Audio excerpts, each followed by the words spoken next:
नमस्कार, मैं अजय कुमार अलंकार, सेवान्वित अपर निबंधक सहयोग समितियां बिहार पटना यूट्यूब के सहकार चैनल के माध्यम से एक बार पुनः आपके समक्ष उपस्थित हूं।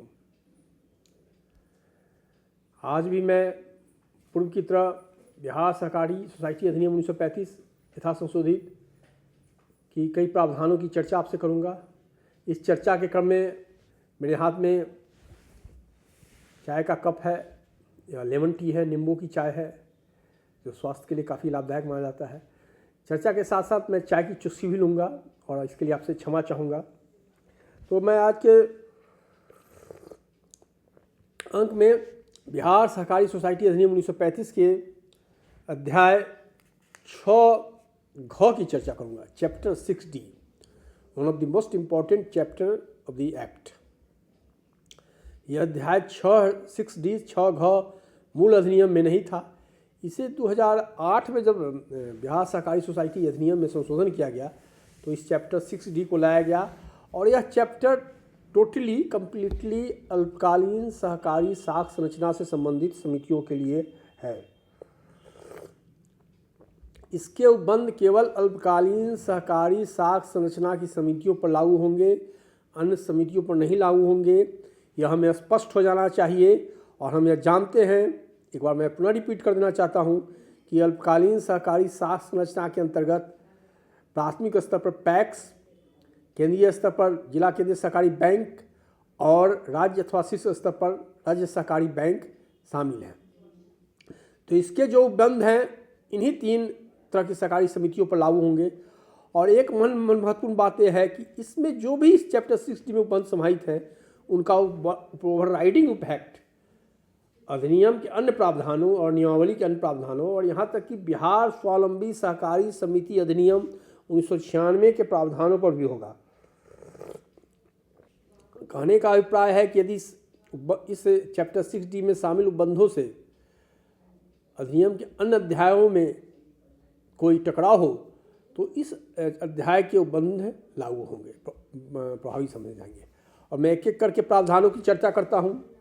शुरुआत में 44(9) से करता हूँ। इसका शीर्ष दिया गया है अध्याय 6 का अधिभावी प्रभाव होना।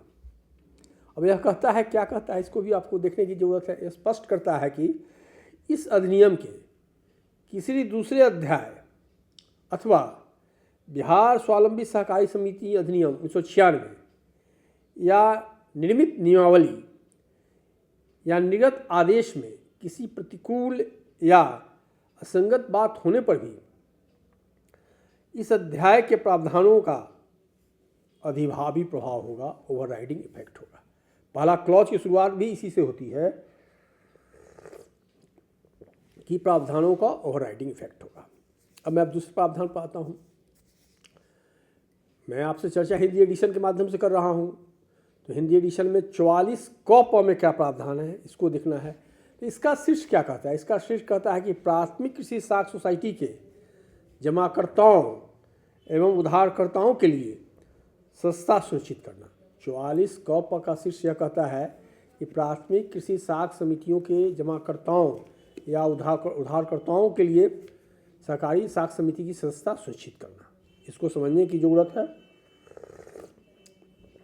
अब यह कह रहा है कि प्रत्येक व्यक्ति जो प्राथमिक किसी साख सोसाइटी के उधारकर्ता या जमाकर्ता हों या ऐसी समिति के जमाकर्ता या उधारकर्ता बनना चाहते हों तो उन्हें धारा 44 का था, धारा 44 AQ की उपधारा 6 के शर्तों के अधीन उस समिति का पूर्ण मताधिकार के साथ सदस्य अथवा सदस्य बनाया जा सकेगा। बड़ा क्लियर स्थिति है कि यदि कोई भी जमा करता है या उधार करता है, जो जमा करना चाहते हैं राशि या उधार लेना चाहते हैं, तो उन्हें धारा 44 AQ के सब सेक्शन 6 में प्रावधान है कि प्रत्येक परिवार का कम से कम एक व्यक्ति सदस्य नॉमिनल या पूर्ण सदस्य हो सकता है। तो यह कहता है कि उसका सदस्य होगा और वह उसको मताधिकार के साथ सदस्य बनाया जाएगा। यह सदस्य अथवा सदस्य दोनों का प्रावधान करता है। वो तो स्पष्ट स्थिति है कि जमाकर्ता उधारकर्ता को या सदस्य बनाना है या सदस्य बनाना है। अब मैं 44 क फ पढ़ाता हूँ। 44 क फ एक बहुत ही इम्पोर्टेंट सेक्शन है और इस सेक्शन का इतना दूरगामी प्रभाव पड़ा है कि इसने सहकारी समितियों को, अल्पकालीन साख संरचना के सहकारी समितियों को जो स्वायत्ता प्रदान किया है, और जब कभी कोई मामला कोर्ट में जाता है तो इस स्वायत्ता के आलोक में, इस प्रावधान के आलोक में जो निदेशक परिषद होती है, खासकर जो डीसीसीबी है और एससीबी की निदेशक परिषद, उसका अपर हैंड होता है। अब क्या कहता है 44 ख फ, ये हेडिंग देता है कि सभी वित्तीय एवं आंतरिक प्रशासनिक मामले में स्वायत्ता, हेडिंग इसकी है। अभी कहता क्या है, देखिए इसको। यह कहता है कि अल्पकालीन सहकारी साख संरचना के अंतर्गत सहकारी सोसाइटी को सभी वित्तीय एवं आंतरिक प्रशासनिक मामले में स्वायत्ता निम्न प्रकार से होगी। हेडिंग क्या है? हेडिंग है कि आंतरिक एवं प्रशासनिक, आंतरिक वित्तीय मामलों एवं आंतरिक प्रशासनिक मामलों में स्वायत्ता। तो ये स्वायत्ता किस प्रकार से होगी? तो निम्न प्रकार से होगी। रिजर्व बैंक के दिशा, पहला कहता है कि रिजर्व बैंक के दिशा निर्देश के अनुरूप जमा एवं ऋणों पर सूद दर, माने रिजर्व बैंक के दिशा निर्देशों के अधीन रहते हुए अल्पकालीन सहकारी साख संरचना की समितियां जमा पर या ऋण पर अपने हिसाब से सूद के दर का निर्धारण कर सकती है। यह उनको स्वायत्ता देता है। दूसरा कहता है उधार एवं निवेश की स्वायत्ता, उधार प्राप्त कर सकती हैं और कहीं इन्वेस्ट कर सकती हैं, इसकी भी स्वायत्ता उनको दी गई है। ऋण नीति एवं व्यक्तिगत ऋण निर्णय, ऋण नीति क्या होगा उनका, लोन पॉलिसी क्या होगा और पर्सनल लोन पर क्या डिसीजन होगा, व्यक्तिगत ऋण, इस मामले में उनको स्वायत्ता है। घ कहता है कार्मिक नीति, कर्मचारी की भर्ती, पदस्थापन एवं मुआवजा आदि के मामले में स्वायत्ता।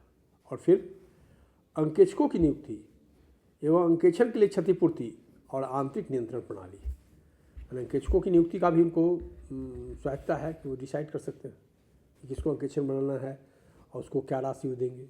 इस मामले में ही अल्पकालीन सहकारी साख संरचना की समितियों को स्वायत्ता प्रदान किया गया। अब जो घ में वर्णित है कार्मिक नीति, कर्मचारी की भर्ती, पदस्थापना, मुआवजा तथा मुआवजा आदि, तो इस बारे में अब हम देख ही रहे हैं कि केंद्रीय सहकारी बैंकों में केंद्रीकृत ढंग से IBPS के माध्यम से कर्मियों की बहाली हो रही है। तो यह बहाली की भी पर सहमति उनकी है, जो निदेशक परिषद हैं DCCB के और SCB के, उनकी निदेशक परिषद की सहमति के आधार पर ही हो रहा है। उन्होंने अपनी सहमति दी है और यह उनके स्वायत्ता के अधिकार का कहीं से उल्लंघन नहीं हो रहा है। यह बहुत स्पष्ट हो गया है। अब मैं 44 क ब पढ़ाता हूँ। 44 क ब भी एक महत्वपूर्ण प्रावधान है। और मैं एक चीज़ फिर चर्चा कर दूँ, जो कार्मिक नीति के संबंध में जो स्वायत्ता की चर्चा की गई है, इसका बड़ी दूरगामी प्रभाव पड़ रहा है। और प्रायः जो होता है कि प्रबंध निदेशक को विनियमित कर दिया जाता है और उसमें कोर्ट का जो स्टैंड होता है वो बोर्ड के साथ जाता दिख पड़ता है। खैर, इस पर चर्चा मैंने की थी, मैं आगे बढ़ता हूँ। 44 क ब, धारा 44 का क ब राज्य सरकार के अंशदान की सीमा निर्धारित करता है कि राज्य सरकार का सीमा जो है इस लिमिट से ज़्यादा नहीं होगा। यह अल्पकालीन सहकारी साख संरचना की समितियों के संदर्भ में। अभी क्या कहता है, इसको आप देखिए। अल्पकालीन सहकारी साख संरचना के अंतर्गत किसी सहकारी समिति के हिस्सा पूंजी में राज्य सरकार का अंशदान उस सोसाइटी के कुल प्रदत्त हिस्सा पूंजी के 25% से अधिक नहीं होगा, परंतु राज्य सरकार या ऐसी सोसाइटी राज्य सरकार के अंशदान को घटाने के लिए स्वतंत्र होगी और सोसाइटी को ऐसा करने से राज्य सरकार द्वारा मना नहीं किया जाएगा। बड़ा इंपॉर्टेंट प्रोविजन है। यह प्रोविज़न जो कह रहा है कि 44 क ब कह रहा है कि किसी भी सहकारी सोसाइटी के कुल प्रदत्त हिस्सा पूंजी में राज्य सरकार का अधिकतम योगदान 25% होगा।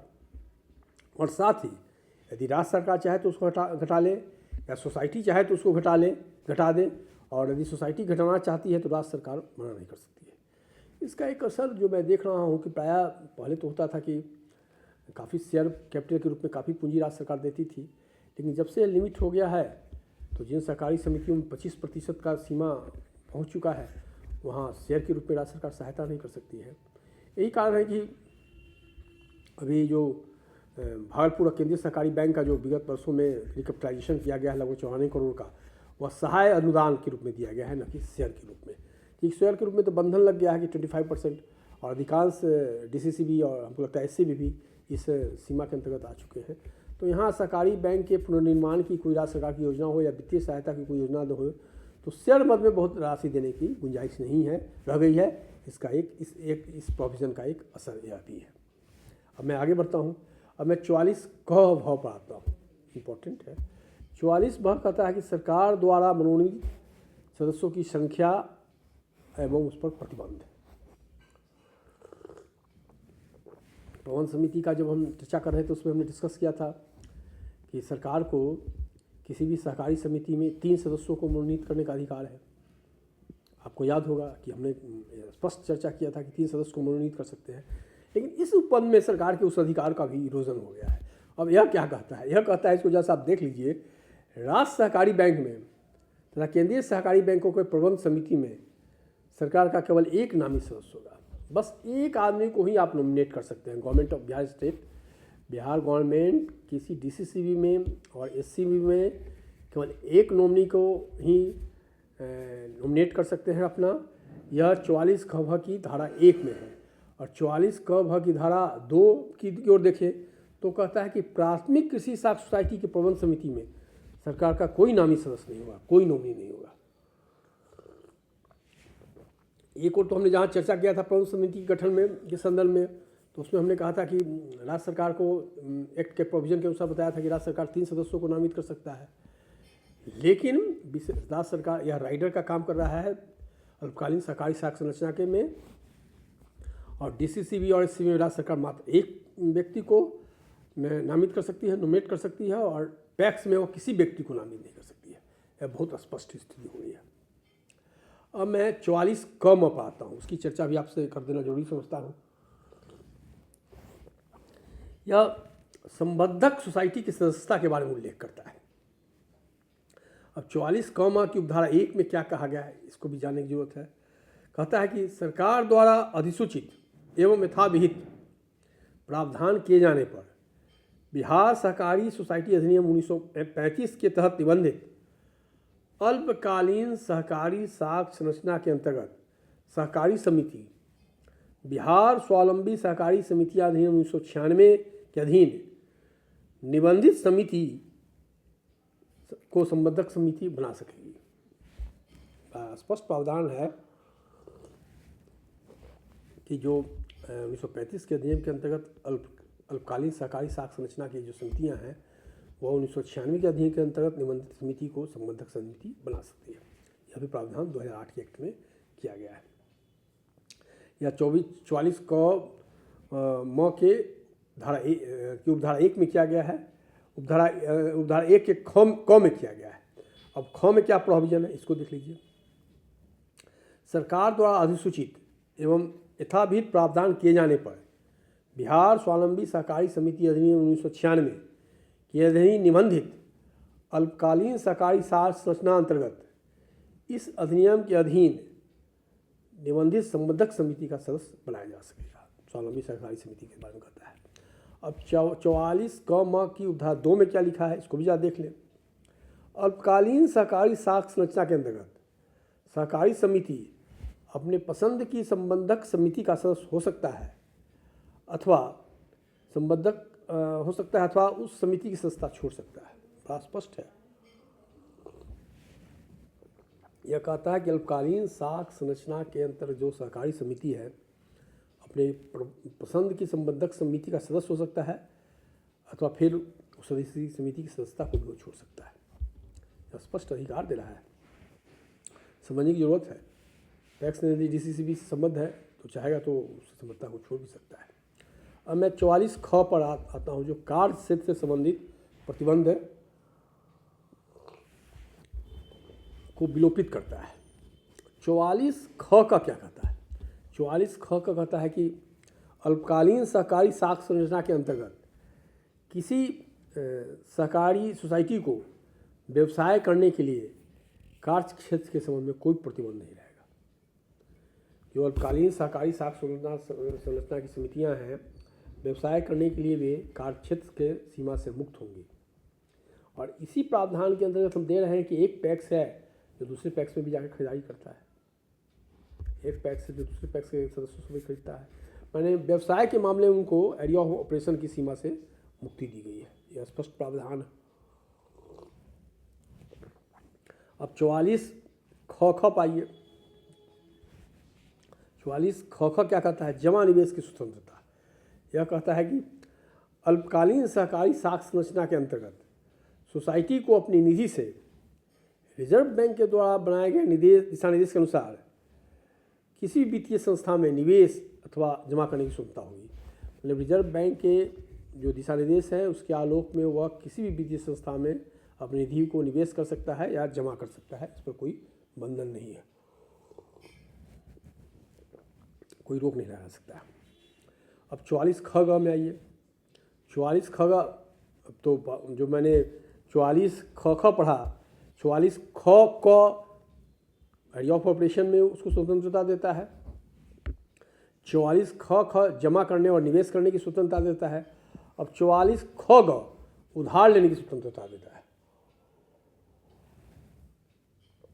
इसको समझने की जरूरत है। कहता है क्या? अल्पकालीन सहकारी साख संरचना के अंतर्गत सहकारी सोसाइटी रिजर्व बैंक द्वारा नियंत्रित वित्तीय संस्थाओं से ऋण प्राप्त कर सकता है एवं पुनर्वित्त राष्ट्रीय बैंक या किसी दूसरे पुनर्वित्त एजेंसी से प्रत्यक्षतः अथवा रिजर्व बैंक द्वारा नियंत्रित अपने पसंद के किसी भी वित्तीय संस्थान से प्राप्त कर सकेगा। यह सहकारी सोसाइटी संबद्धक सोसाइटी से पुनर्वित्त प्राप्त करने के लिए बाध्य नहीं होगा। पुनर्वित्त मतलब रीफिनांस। केसीसी में भी हम देखते हैं कि लोन बांटता है, डीसीसीबी एससीबी से रीफिनांस प्राप्त करता है। तो यह कहता है कि नहीं, ऐसा नहीं है कि डीसीसीबी एससीबी से भी प्राप्त करे, उसे स्वतंत्रता है रिजर्व बैंक के गाइडलाइंस के अनुसार, उसके द्वारा अनुमोदित वित्तीय संस्थाओं से भी और रीफिनांस की सुविधा प्राप्त कर सकता है, उधार प्राप्त कर सकता है। अब मैं आता हूँ 44 ख घ पर। यह चर्चा करता है प्राथमिक कृषि साख समिति द्वारा लाभांश के भुगतान हेतु दिशा निर्देश। राष्ट्रीय बैंक के परामर्श से प्राथमिक कृषि साख समिति द्वारा लाभांश भुगतान करने हेतु निबंधक समान दिशा निर्देश जारी करेंगे। प्राथमिक कृषि साख समिति किस तरह लाभांश का भुगतान करेगा, इसका दिशा निर्देश निबंधक को तय करना है राष्ट्रीय बैंक के निर्देश। अब आगे बढ़िए। 44 ख अंग किसी मद में अंशदान। इसमें कहा गया है कि अल्पकालीन साख संरचना के अंतर्गत कोई भी समिति अपने शुद्ध मूल्य एवं पूंजी बढ़ाने के अतिरिक्त किसी दूसरे मद में अंशदान नहीं करेगी। अपने शुद्ध मूल्य को या पूंजी को बढ़ाने के अतिरिक्त किसी दूसरे मद में अंशदान नहीं करेगी। अंशदान करने से उसको डिवार कर रहा है। अब नेक्स्ट हम आते हैं 44 ख च। 44 ख च बहुत इंपॉर्टेंट है, इसको भी समझने की जरूरत है। राज्य सहकारी बैंक अथवा केंद्रीय सहकारी बैंक की प्रबंध समिति की सदस्यता हेतु योग्यताएं।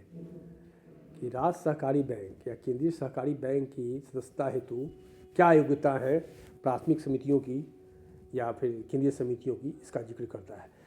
तो 44 ख च की उपधारा 1 में कहा गया है कि प्राथमिक कृषि साख समिति को छोड़कर, प्राथमिक कृषि साख सोसाइटी को छोड़कर अन्य किसी सहकारी सोसाइटी के सदस्य जो राज्य सहकारी बैंक अथवा केंद्रीय सहकारी बैंक के प्रबंध समिति के सदस्य को, जिसमें उस सोसाइटी के द्वारा 90 दिनों से अधिक की अवधि के लिए लिए गए ऋण का व्यतिक्रमी हो, तो संबंधित बैंक के मुख्य कार्यपालक की सूचना पर निबंधक सहयोग समितियों द्वारा उन्हें प्रबंध समिति के सदस्यों में बढ़ने की अनुमति नहीं जाएगी।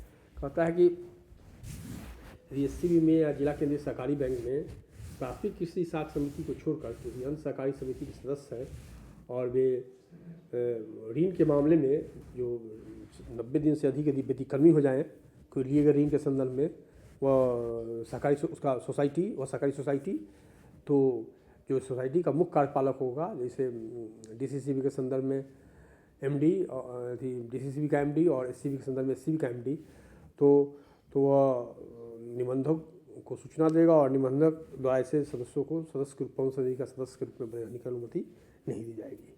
यह एक इम्पॉर्टेंट प्रावधान है। अब मैं सब सेक्शन 2 पर आता हूँ। वह क्या कहता है?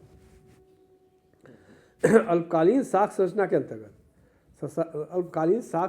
अंतर्गत प्रबंध अंतर्गत सहकारी सोसाइटी के प्रबंध समिति का सदस्य जो राज्य सहकारी बैंक या केंद्रीय सहकारी बैंक के प्रबंध समिति का सदस्य हो, जिसमें उस सोसाइटी द्वारा 1 वर्ष से अधिक की अवधि के लिए व्यक्तिकर्मी हो गई हो, जो ऋण की व्यक्तिकर्मी हो गई हो, तो संबंधित बैंक के मुख्य कार्यपालक द्वारा निबंधक को सूचना देने जाने पर निबंधक ऐसे व्यक्तियों को उस प्रबंध समिति का सदस्य बनने की अनुमति नहीं देगा। मैंने सपोर्ट कीजिए कि यदि कोई पैक्स का सदस्य केंद्रीय सहकारी बैंक के प्रबंध समिति का सदस्य है और उसका केंद्रीय सहकारी बैंक से लिए गए ऋण के संदर्भ में वो 1 साल से अधिक का डिफॉल्टर हो गया है 1 साल से अधिक अवधि के लिए व्यक्तिकर्मी हो गया हो, तो उसको फिर वह मुख्य कार्यपालक यदि सूचना दे देगा तो वह प्रबंध समिति का सदस्य रह जाएगा।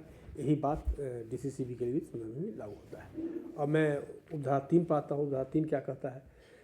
कोई भी व्यक्ति अल्पकालीन सहकारी साख संरचना के अंतर्गत प्रबंध समिति निर्वाचित होने का पात्र नहीं होगा यदि, इसकी चर्चा मैं बार बार कर चुका हूँ या फिर एक बार रिपीट कर देता हूँ, यदि क वह व्यक्ति समिति का सदस्य नहीं हो, या ख वह व्यक्ति नामांकन भरने की तिथि को उसके द्वारा लिए गए किसी प्रकार के ऋण या सोसाइटी के किसी बकाये के संबंध में सोसाइटी अथवा किसी अन्य निबंधित सोसाइटी का व्यक्तिकर्मी हो, अथवा ग उसे सोसाइटी में किए गए किसी निवेश अथवा उससे लिए गए किसी ऋण को छोड़कर सोसाइटी के साथ किए गए किसी अस्तित्व संविदा में या सोसाइटी द्वारा बेची या खरीदी गई किसी संपत्ति में अथवा सोसाइटी में किसी संव्यवहार में किसी प्रत्यक्ष अथवा अप्रत्यक्ष रूप से हित हो, अथवा उसके विरुद्ध किसी निबंधित सोसाइटी से संबंधित कि कोई अधिभार की कार्रवाई लंबित हो,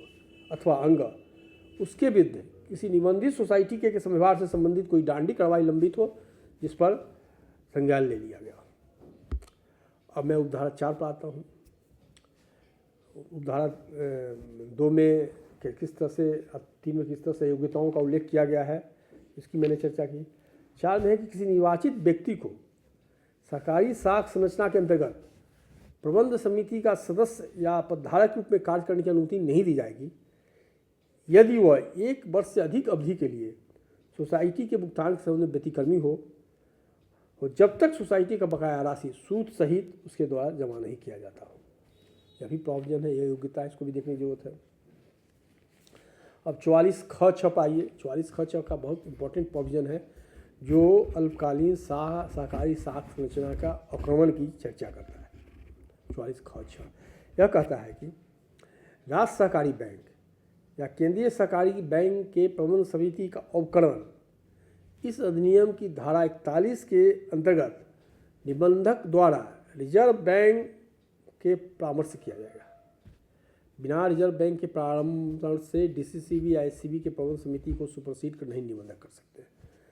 अब इसका 44 ख 6 की उपधारा 1 की मैंने चर्चा की, अब मैं उपधारा 2 की चर्चा करता हूँ। यह कहता है कि प्राथमिक किसी साख सोसाइटी के प्रबंध समिति का अवक्रमण इस अधिनियम की धारा 41 के तहत निबंधक द्वारा सिर्फ निम्न परिस्थितियों में किया जाएगा। और परिस्थिति में चर्चा है 1 2 3 करके 4 करके। पहला है अगर सोसाइटी 3 साल से लगातार घाटे में हो। दूसरा है यदि गंभीर वित्तीय अनियमितता या धोखाधड़ी का मामला प्रकाश में है।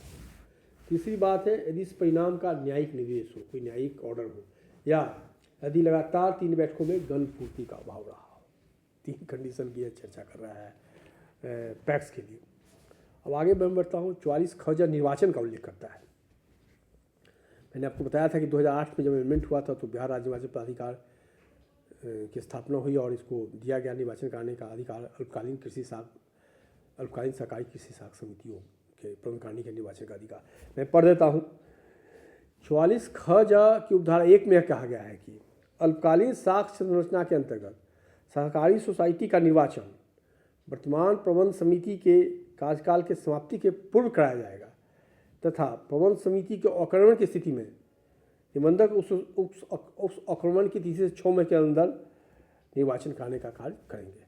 माने कि जो अल्पकालीन सहकारी साख संरचना के अंतर्गत की जो समितियां हैं उनकी प्रबंध समिति का निर्वाचन प्रबंध समिति का कार्यकाल पूरा होने से पहले कराया जाएगा। यदि प्रबंध समिति अक्रमित हो जाए तो अक्रमण के 6 माह के अंदर उसका निर्वाचन प्रबंध समिति का निर्वाचन कराने का प्रयास निबंधों द्वारा किया जाएगा।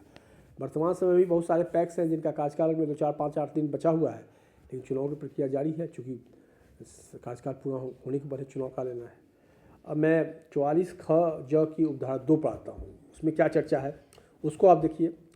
जिस सोसाइटी का अक्रमण उपयुक्त धारा 44 ख 6 के उपखंडिका क एवं ख में वर्णित परिस्थिति में हुआ है, उस प्राथमिक कृषि साख सोसाइटी के प्रबंध समिति के सदस्य का अक्रमण से 5 वर्षों के लिए दोबारा चुनाव लड़ने की योग्यता हो जाएगी। मतलब अक्रमण से दोबारा 5 वर्षों को चुनाव नहीं लड़ सकेंगे।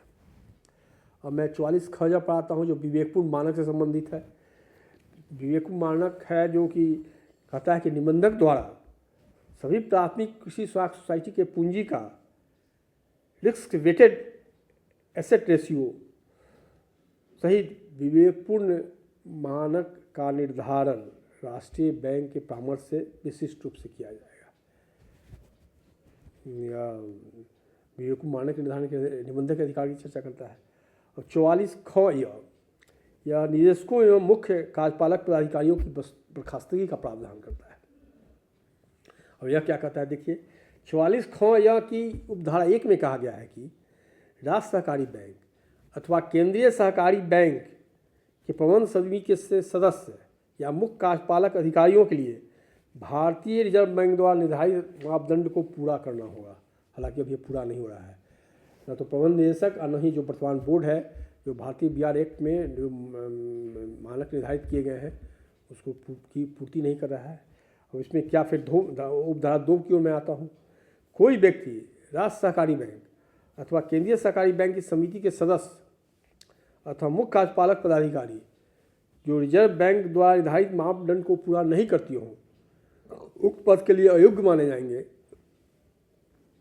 एवं यदि उस व्यक्ति पद पर पदासीन रहते हैं तो रिजर्व बैंक अथवा राष्ट्रीय बैंक को इस परिणाम के परामर्श प्राप्त होने पर निबंधक द्वारा बर्खास्त किए जा सकेंगे। अब मुख्य चीफ एग्जीक्यूटिव ऑफिसर मतलब MD के संबंध में कहता है कि रिजर्व बैंक का जो मानक निर्धारित है लेकिन फिर इसका भी अनुपालन नहीं किया जा रहा है।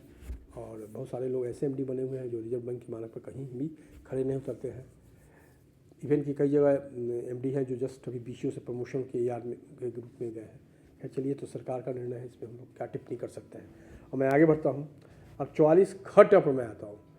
44 ख कहता है कि राज्य सहकारी बैंक तथा केंद्रीय सहकारी बैंकों के प्रबंध समिति में विशेषज्ञों की संख्या क्या होगी, विशेषज्ञों का संयोजन कैसे होगा, ऑप्शन कैसे होगा। यह कहता है 44 ख की उपधारा 1 में कहा गया है कि राज्य सहकारी बैंक या केंद्रीय सहकारी बैंक के प्रबंध समिति में उतने ही विशेषज्ञों की संख्या होगी जितने भारतीय रिजर्व बैंक द्वारा निर्धारित सदस्य व्यावसायिक अथवा योग्यतानुक्त हों। मतलब जो संयोजन उतने ही सदस्यों का किया जाएगा जो भारतीय रिजर्व बैंक द्वारा निर्धारित योग्यता के अंतर्गत जो संख्या निर्धारित है और जो योग्यता निर्धारित है।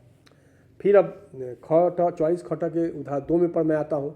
यह कहता है कि यदि ऐसे विशेषज्ञ राज्य सहकारी बैंक या केंद्रीय सहकारी बैंक के प्रबंध समिति में निर्वाचित नहीं होते हैं तो ऐसे कमी की सीमा तक उनकी रिक्तियाँ ऐसे व्यक्तियों के प्रबंध समिति में संयोजन के द्वारा भरी जाएगी तथा उन्हें पूर्ण मताधिकार होगा। जो विशेषज्ञ का यदि चुनाव नहीं हो पाया, वो निर्वाचित नहीं हो पाएंगे तो कॉप्शन के उनको द्वारा भरा जाएगा और उनको प्रबंध समिति में उनको पूर्ण मताधिकार का अधिकार होगा, वोट डाल सकते हैं प्रबंध समिति की बैठकों में।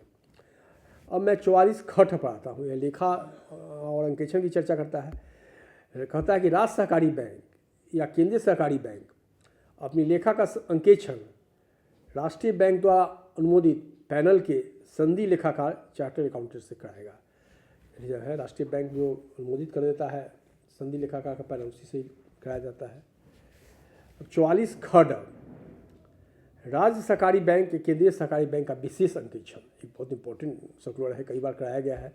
यह कहता है, इसकी उपधारा 1 कहता है कि निबंधक रिजर्व बैंक के अनुरोध पर ऐसे विचारार्थ विषय जिस पर निबंधक की सहमति हो राज्य सहकारी बैंक या केंद्रीय सहकारी बैंक की विशेष अंकेक्षण करने की व्यवस्था कराएगा एवं रिजर्व बैंक द्वारा नियत समय के अंदर उसे रिपोर्ट उपलब्ध कराने की व्यवस्था कराएगा। ये कहता है कि रिजर्व बैंक का अनुरोध हो तो निबंधक ऐसे केंद्रीय सरकारी बैंक या राज्य सरकारी बैंक की विशेष अंकेक्षण की व्यवस्था कराएगा। ऐसे विशेष अंकेक्षण का प्रावधान का हमने धारा 33 ख में बहुत डिटेल में जिक्र किया था और ये कहता है कि रिजर्व बैंक को भी उसका रिपोर्ट उपलब्ध कराया जाएगा। अब 44 ख ड का उपधारा 2 क्या कहता है यह देखिए। निबंधक स्वतः या राज्य सरकारी बैंक या केंद्रीय सरकारी बैंक के प्रबंधन समिति के अनुरोध पर ऐसे बैंक का विशेष अंकेक्षण कराने की व्यवस्था करेगा। तो दूसरा यह भी है कि पहला तो रिजर्व बैंक का है, दूसरा कहता है कि निबंधक को भी पावर देता है कि निबंधक स्वतः या राज्य सरकारी बैंक या केंद्रीय सहकारी बैंक की प्रबंधन समिति के अनुरोध पर बैंक का विशेष अंकेक्षण कराने का आदेश दे सकता है। अब 44 ख ढ में आइए। 44 ख ढ कहता है कि प्राथमिक कृषि साख समिति द्वारा बैंक के शब्द का प्रयोग नहीं किया जाएगा। यह प्राथमिक कृषि साख समिति द्वारा बैंक अथवा बैंक के से बैंकिंग शब्द के प्रयोग पर रोक लगाता है। इसीलिए आप किसी भी पैक्स द्वारा जो जमा लेते भी हैं अपने सदस्यों से वो बैंक शब्द का प्रयोग नहीं करते हैं। अब आइए 44 ख ड का पर हम जो बैंकिंग से शब्द के प्रयोग का प्रतिबंध 44 ख ड की धारा 1 में है और धारा 2 पर हम आते हैं। निबंधक उस प्राथमिक कृषि साख सोसाइटी को अनिबंधित करेगा जो इस उपधारा 1 के प्रावधानों का उल्लंघन करेगा। यदि कोई ऐसी प्राथमिक कृषि साख समिति है जिसने बैंकिंग शब्द का इस्तेमाल कर लिया तो उपधारा 2 है निबंधक को अधिकार देता है कि उसको अनरजिस्टर्ड कर दे। बहुत इंपॉर्टेंट प्रोविजन है। ऐसे तो हम देखते हैं कि निबंधन कैंसिल करने का अधिकार निबंधक को धारा 44 की उपधारा 8 में दिया गया है परिसमापन के क्रम में। अन्यथा धारा 12 में स्पष्ट प्रावधान है कि यदि किसी को निबंधन प्रमाण पत्र मिल गया तो इस बात का साक्ष्य हुआ कि सोसाइटी निबंधित है और जब तक यह रद्द नहीं होगा यह प्रमाण पत्र प्रभावी होगा। लेकिन इसमें है कि यदि किसी ने बैंकिंग शब्द यूज कर लिया तो निबंधक उसको डीरजिस्टर्ड भी कर सकता है। अब आइए 44 ख ढ पाइए। 44 ख ड हो गया। 44 ख न पाइए। कैडर प्रणाली को समाप्त करना। अल्पकालीन सहकारी साख संरचना में कोई कैडर प्रणाली नहीं होगा जो राज्य सरकार के द्वारा अधिसूचित होने की तिथि से प्रभावी होगी। इसने कैडर प्रणाली को समाप्त कर दिया कि प्राथमिक अल्पकालीन सहकारी साख संरचना के अंतर्गत कोई भी कैडर समिति नहीं होगी और यह तब समाप्त होगी जब राज्य सरकार द्वारा अधिसूचित करे। जो नए ऑफिसर्स हैं उनकी जानकारी के लिए मैं बता देना चाहता हूं कि पहले पैक्स में कैडर प्रबंधक होते थे और उनका एक जिला संपर्क समिति होता था जिसके एमडी सदस्य सचिव होते थे और जो उनको वेतन मिलता था जो पैक्स फिनांसिंग करता था उसके अनुदान को, डीसीसीबी के अनुदान को और फिर राज्य सरकार जो अपना अनुदान मिला देती थी सबको मिलाकर जो होता था उसके अनुदान को वेतन दिया जाता था। तो कैडर प्रबंधक की जो पद्धति थी इसको इसने अबॉलिश कर दिया। इसमें कहा कि अब कोई कैडर प्रबंधक नहीं रहेगा। बाद में राज्य सरकार ने अधिसूचित किया और कहा कि जैसे जैसे लोग रिटायर होते जाएंगे यह प्रणाली अपने आप समाप्त होती जाएगी और अंतिम व्यक्ति के रिटायर होने तक के बाद यह प्रणाली स्वतः समाप्त हो गई है। कोई कैडर प्रणाली नहीं है। पैक्स को अब ऑटोनॉमी है, वो अपना प्रबंधक खुद रह सकता है। इस ऑटोनॉमी की चर्चा मैंने की थी कि आंतरिक वित्तीय स्वायत्ता की चर्चा मैंने की थी तो अपना कार्मिक नीति के संबंध में था। अब मैं आता हूँ 44 ख पर। यह कहता है कि राज्य सहकारी बैंक अथवा केंद्रीय सहकारी बैंक का परिसमापन रिजर्व बैंक के परामर्श पर होगा तथा 1 माह निबंधक इसके लिए 1 माह के अंदर परिसमापक नियुक्ति करेगा। यह कहता है, पूरा मैं पढ़ देता हूँ 44 ख तक। निबंधक रिजर्व बैंक के परामर्श पर राज्य सहकारी बैंक या केंद्रीय सहकारी बैंक का परिसमापन करने का आदेश देगा तथा 1 माह के अंदर परिसमापक की नियुक्ति करेगा। अब 44 ख आइए। यह क्या कहता है? 44 ख कहता है कि रिजर्व बैंक के नियामक अधिकारों का कार्यान्वयन कौन करेगा उसकी चर्चा करता है। इसमें कहता है कि इस अधिनियम या इसके अधीन निर्मित नियमावली में किसी बात के होते हुए भी राज्य सहकारी बैंक या केंद्रीय सहकारी बैंक के मामले में निबंधक सहयोग समितियों द्वारा रिजर्व बैंक के नियामक अधिकारों को लागू करना सुनिश्चित किया जाएगा। जो आरबीआई के रेगुलेटरी पावर्स है उसको इम्प्लीमेंट करना सुनिश्चित करने की जिम्मेवारी निबंधक सहयोग समितियाँ की है। अब मैं 44 अंतिम प्रावधान पर आता हूँ इस अध्याय के। 44 ख द राज्य सरकार द्वारा छूट। यह कहता है 44 ख द अल्पकालीन साख संरचना अंतर्गत कोई सोसाइटी रिजर्व बैंक या राष्ट्रीय बैंक के परामर्श के बिना इस अधिनियम की धारा 62 की उपधारा 2 से किसी तरह इस अध्याय के प्रावधान के प्रयोग से विमुक्त नहीं हो सकेगा। एक बार फिर मैं पढ़ देता हूँ, इसको समझने की जरूरत है।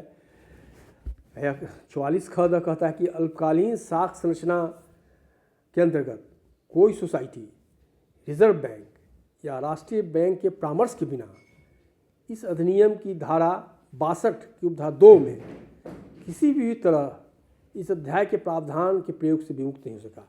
मैंने धारा 62 में जो पावर है निबंधक को, धारा 62 की यदि आप चर्चा करेंगे तो उसमें आपको निबंधक का यह पावर है कि वह पंजीयन की अपेक्षाओं से विमुक्ति कर सकता है। उसका मैं उपधारा 2 पढ़ देता हूँ थोड़ा। राज्य सरकार समान अथवा विशेष आदेश के द्वारा किसी निबंधित सोसाइटी को इस अधिनियम के किसी भी प्रावधान से विमुक्त कर सकेगी अथवा निर्देश दे सकेगी कि अमुक प्रावधान अमुक सोसाइटी के प्रति वैसे उपांतरणों के साथ लागू होगा जैसा आदेश में निर्दिष्ट रहेंगे। 62 की उपधारा 2 में राज्य सरकार की शक्ति है, लेकिन जो 44 ख कहता है कि राज्य सरकार को यह जो शक्ति प्रदत्त है, इस शक्ति का प्रयोग वह बिना रिजर्व बैंक या राष्ट्रीय बैंक के परामर्श के बिना अल्पकालीन सहकारी साख संरचना की समिति के संदर्भ में नहीं कर सकता है। तो इस तरह मैंने अब अध्याय 6 चैप्टर 6D की चर्चा समाप्त कर दी। एक महत्वपूर्ण चैप्टर है, इसको हमको समझना चाहिए, ध्यान रखना चाहिए। खासकर जो हमारे बैंक में जो DCCB में और SCB में जो हमारे प्रबंध निदेशक हैं उनको संज्ञान लेना चाहिए कि किस तरह से वित्तीय मामले में और आंतरिक प्रशासनिक मामलों में प्रबंध समिति को सहायता प्रदान की गई है। और दूसरी बात है कि मैंने पूर्व में चर्चा की थी धारा 14 की उपधारा 3 की, जिसमें कहा गया है कि जो प्रबंध निदेशक हैं उन्हें प्रबंध समिति के समान नियंत्रण और निर्देशन में ही काम करना है, जनरल सुपरविजन एंड डायरेक्शन में काम करना है। तो उम्मीद है कि मैं इस चैप्टर की चर्चा से आप लोग लाभान्वित होंगे और मैं फिर मिलूँगा अगले चैप्टर के साथ। तब मैं अध्याय 7 की चर्चा करूँगा। तब तक आपसे विदा लेता हूँ इस अनुरोध के साथ कि मेरे चैनल को लाइक करें, शेयर करें और सब्सक्राइब करें। धन्यवाद।